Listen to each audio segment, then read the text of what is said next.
ये सिर्फ एक जगह की बात नहीं है। रायपुर में ऐसी 3-4 स्कूल हैं, पूरे छत्तीसगढ़ में ऐसे बहुत सारे सरकारी संस्थान हैं जिस पर कुछ लोगों ने कब्जा कर कर उसको अपना मालिकाना हक की संपत्ति बना ली। और ये जैसा मैंने कहा ना कि सरकार नाम का कोई वजूद ही नहीं है। यहां पर तो लेन देन के आधार पर आप किसी भी सरकारी संपत्ति को कब्जा कर सकते हैं, उसको खरीद सकते हैं। कोई शासन प्रशासन नाम की चीज छत्तीसगढ़ में नहीं। देखिए, कांग्रेस के पास अब खोने के लिए कुछ बचा नहीं है।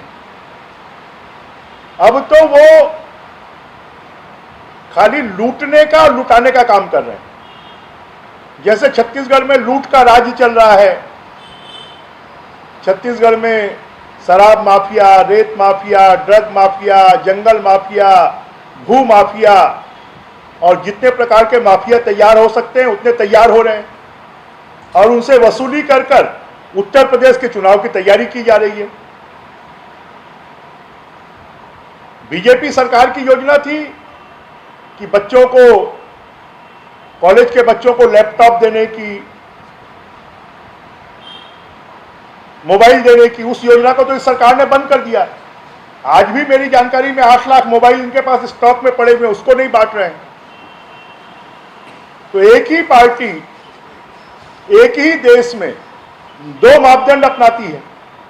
छत्तीसगढ़ की बच्चियों ने क्या गुनाह किया, छत्तीसगढ़ के बच्चों ने क्या गुनाह किया है, उनको क्यों नहीं दिया जा रहा? इसका जवाब सरकार को देना चाहिए। और अब तो छत्तीसगढ़ के मुख्यमंत्री जी का, मुखिया का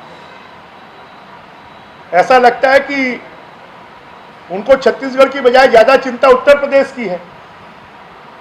वहां के बयान ज्यादा देते हैं, अभी जाने वाले भी हैं 2 दिन के लिए।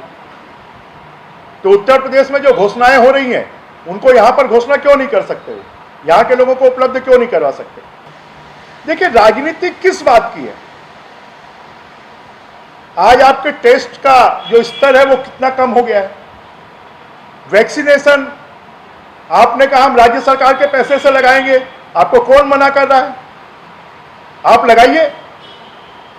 आपने विधायकों की विधायक निधि तक उसके लिए जब्त कर ली। आपके पास में 400 करोड़ रुपए शराब के शेष से कोरोना के लिए निपटने के लिए मिला है, वो पैसा आपने खर्च नहीं किया। और ये तो राज्य सरकार के नागरिक मोदी जी को धन्यवाद देते हैं कि अगर उन्होंने मुफ्त में वैक्सीन लगाने का फैसला नहीं लिया होता तो आज देश में जो 100 करोड़ डोज वैक्सीन के लग चुके हैं वो शायद नहीं लग पाते। और छत्तीसगढ़ के तो स्वास्थ्य मंत्री है कि नहीं है यही नहीं मालूम है। आज दिल्ली जाते हैं, कल आ जाते हैं, परसों जाते हैं, फिर आ जाते हैं। मुख्यमंत्री जी जो है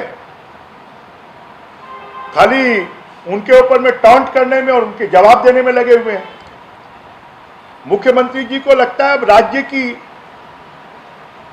राजनीति से या मुख्यमंत्री पद से उनका मन उचट गया है। अब वो अपने नेताओं को, अपने आकाओं को खुश करने में लगे हैं। वैक्सीनेशन में राजनीति कोई कर रहा है तो छत्तीसगढ़ की सरकार कर रही है। केंद्र सरकार के मुफ्त में वैक्सीन उपलब्ध करवाने के बाद भी देश के प्रधानमंत्री को एक धन्यवाद का पत्र नहीं लिखा है। वैक्सीनेशन सेंटर में कहीं प्रधानमंत्री मोदी जी का फोटो नहीं लगाया है। भूपेश बघेल जी अपनी बड़ी बड़ी फोटो लगवा रहे हैं। तो राजनीति कौन कर रहा है तो छत्तीसगढ़ की जनता जानती है। और अगर आज विश्व में सबसे बड़ा वैक्सीनेशन का अभियान अगर कहीं पर चला है और सफल हुआ है तो पूरे विश्व में हिंदुस्तान में सफल हुआ है, मोदी जी के नेतृत्व में सफल हुआ है।